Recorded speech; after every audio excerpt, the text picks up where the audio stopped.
और रायपुर से इस वक्त एक बड़ी खबर आपको बता दें। दिल्ली बम ब्लास्ट के बाद छत्तीसगढ़ में भी आतंकवाद के तार निकले हैं। छत्तीसगढ़ में एटीएस ने पहला केस दर्ज किया है। 2 नाबालिग को एटीएस ने हिरासत में लिया है।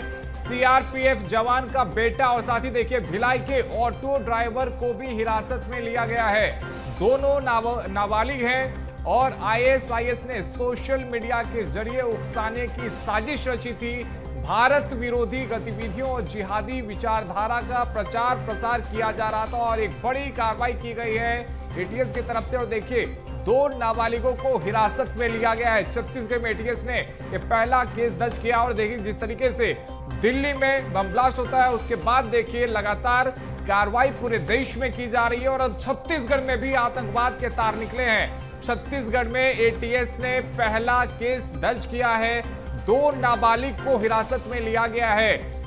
तो ये बड़ी जानकारी आप तक पहुंचा रहे हैं और इस खबर पर अधिक जानकारी के साथ हमारे सहयोगी अविनाश चंद्रवंशी हमारे साथ में लाइव जुड़ गए। अविनाश, देखिए बेहद ही चौंकाने वाला ये मामला और इससे भी ज्यादा चौंकाने वाला ये कि 2 नाबालिग हैं और साथ ही उनमें एक सीआरपीएफ जवान का बेटा भी है। बिल्कुल, देखिए काफी बड़ी खबर यह है कि राजधानी रायपुर में आतंकी संगठन जो है वो यहाँ के युवाओं को बरगलाकर जो है उन्हें सोशल मीडिया के माध्यम से उन्हें आतंकी संगठनों के साथ जोड़ रहे हैं और साथ ही उन्हें जो है इस तरह से आतंकी संगठनों की जानकारी उन्हें देकर उन्हें पूरी तरीके से तैयार कर रहे हैं। ये जो 2 मामला जो सामने आया है जिसमें 2 नाबालिग युवकों का नाम सामने आया जिसे एटीएस ने हिरासत में लिया है। इन दोनों युवकों के सोशल मीडिया के माध्यम से इन्हें पहले एक्टिव किया गया, इनका ब्रेन वॉश किया गया और उसके बाद इन्हें जो है आतंकी संगठनों में शामिल करने का जो प्रयास है वो जारी हो रहा था, जिसमें राजधानी रायपुर के संतोषी नगर निवासी एक युवक है जो कि नाबालिग है। इसके साथ ही भिलाई के ऑटो चालक का एक बेटा है।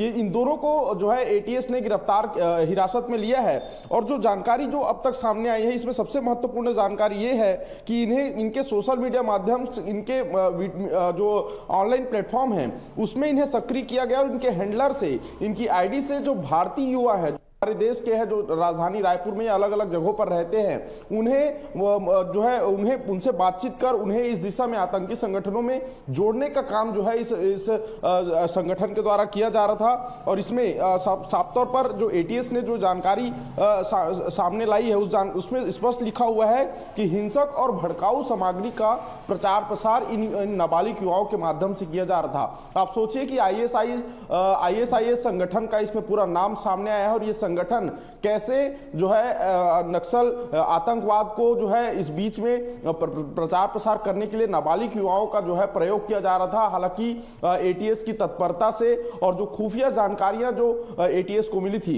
उन जानकारियों से ये सर्च ऑपरेशन चलाया जा रहा था और उसके बाद जो है 2 युवक को हिरासत में लिया गया है और उनसे पूछताछ की जा रही है कि कैसे वो सोशल मीडिया के माध्यम से उनसे जुड़े और क्या क्या काम उन्हें कराए जाते थे, क्या क्या जानकारियां उनको दी जाती थी, कैसे समाज में भड़काऊ और आतंक को लेकर जो है जानकारी प्रसारित करने को कहा जाता था। इन सभी चीजों की जानकारी जो है ली जा रही है क्योंकि हाल ही के दिनों में देखा गया कि दिल्ली में साथ ही ये भी बेहद महत्वपूर्ण हो जाता है कि ऑनलाइन किस तरीके से ये संपर्क में किसके आते हैं, इस पर भी कहीं ना कहीं निगरानी रखी जाए। घर वालों को भी ध्यान रखना होगा कि उनका बच्चा यदि मोबाइल फोन इस्तेमाल करता है तो वो किस तरीके से उसका इस्तेमाल करता है।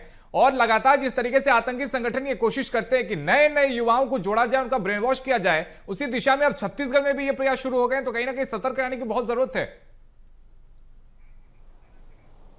निश्चित तौर पर देखिए आज के जो युवा है जो जेनजी हैं वो सबसे ज्यादा सोशल मीडिया पर एक्टिव रहते हैं और उस जगह पर एक्टिव रहते हैं जहां पर हजारों लाखों लोग उनके साथ कनेक्ट होते हैं। और ऐसे में आतंकी संगठनों जिस तरह से रायपुर और भिलाई को निशाना बनाया, रायपुर और भिलाई में जो युवाओं को जो है जो आईएसआई जो आतंकी संगठन है वो उनके द्वारा उन ऐसे युवाओं को जोड़ा जो आसानी से मोल्ड हो सकते हैं, जो आसानी से उनके बहकावे में आ सकते हैं। उन युवाओं को, उन नाबालिगों को चुना और उसके बाद उनके सोशल मीडिया अकाउंट से ऐसी भड़काऊ सामग्री जो है वो प्रसारित करने को कही गई है। और इसकी तमाम जानकारी क्योंकि पूरा वॉच जो एटीएस एंटी टेररिस्ट स्क्वाड है वो कर रही थी, उसके बाद इसकी जानकारी सामने आई। लेकिन सबसे अहम बात यह है कि क्या राजधानी रायपुर में ही कोई बड़ा प्लान आईएस के द्वारा या फिर आतंकी संगठन के द्वारा किया जा रहा था? क्या बेहद ही महत्वपूर्ण सवाल आप अविनाश यहाँ पे उठा रहे हैं और जाहिर है कि जांच पड़ताल में पूछताछ के बाद में इन तमाम सवालों के जवाब मिलेंगे। बहुत शुक्रिया अविनाश आपका हमारे साथ में जुड़ने के लिए, तमाम जानकारी के लिए।